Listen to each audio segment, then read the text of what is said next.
Jo som la Margalida Llebrés i jo vaig estudiar Ciències Biològiques i sempre m'ha agradat molt la botànica i una mica ha estat part d'una afició que he tingut.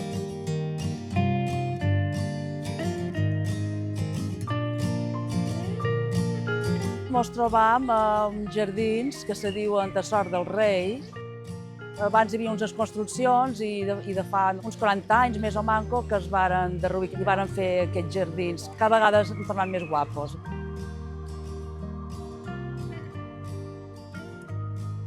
Avui farem una mica de passejada per aquí, aquests jardins de Sort del Rei, i explicarem un poquet les plantes que hi ha per aquí. Jo li dic històries de les plantes, d'on venen, amb qui estan emparentades, si tenen alguna particularitat, curiositats.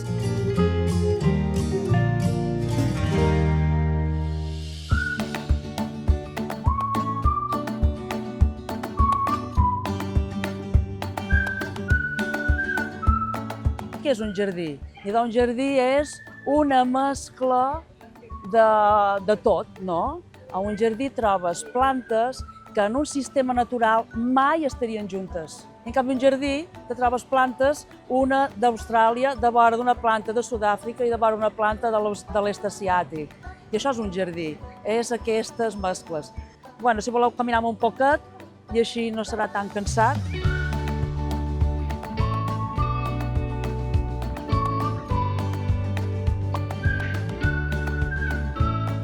Això és una varietat, vull dir que és un producte de jardí, diguéssim, perquè el silvestre fa les branques esteses com un arbre normal i corrent. Que heu vist que molts cementeris posen xipressos, i això ja ve de molt, molt antic, de relacionar el xiprer amb els morts, perquè té una fusta que no es corca, incorruptible, i també com a símbol, aquest símbol vertical, que pugen les ànimes cap al cel i això. I què creus, que són bones o no, aquestes taronges? No. Són les taronges amargues, que diuen, eh? Són molt bones per fer marmelada, però no és una bona taronja.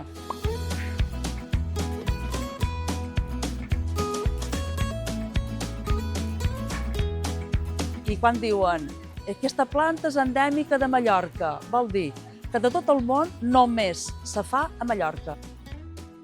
Que totes les plantes fan flors. Totes. Vull dir, hi ha gent que diu, una lletuga fa flor. Sí. Les parts d'un arbre, soca i capçada. O la copa, també li diu copa, o capçada. I això és una planta antiquíssima.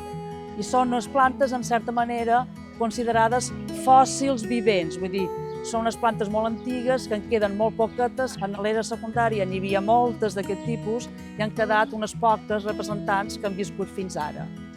Són les seques, això. Veus, aquest ficus, mireu que és de gran, s'ha fet immens.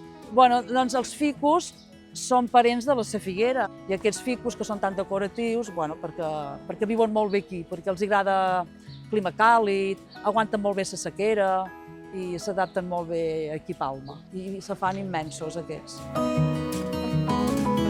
I aquí tenim les palmeres aquestes, les washingtònies.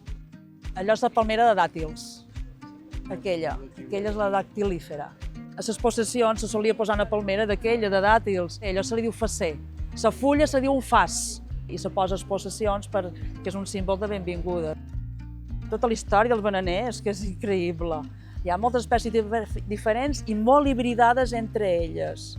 I la reproducció és asexual sempre. Heu vist que els plàtans no tenen cap pinyolet perquè se produeix de forma asexual. I si no hi ha fecundació ja no fan pinyols. I perquè l'autèntic plàtan, vull dir, el que se fa de forma natural, és aquell fruit amb molts pinyolets. I clar, això no és gens comercial.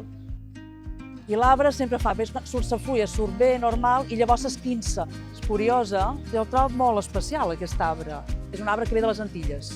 Es diu cacoque. Fa un fruit molt curiós, que a de dins té moltes llavoretes però amb unes fibres, amb moltes fibres. Les llavors estan revoltades de moltes fibres. Enmig d'allò hi ha les llavors. Són moltes llavoretes i estan revoltats d'això. Li diuen glicina, això. I també és d'origen xinès. Ve de la Xina. I això viu molts anys, pot viure mínim 100 anys, això. Aquesta és una xinfiladissa. I tota ella, tota, és tòxica. Serà molt alerta. Lledoners fan un fruit que es diu lledó, us heu fixat, i els lledons se mengen. I això, ets segura que això sí és una planta mallorquina, és autòctona. Això surt de forma natural a Mallorca, seure. Per nosaltres és molt de jardí, molts de jardins tenen heures. Fa guapo, fa tota una paret, s'enfila. Hi ha llocs espectaculars de Mallorca per anar a veure la flora autòctona d'aquí, florida.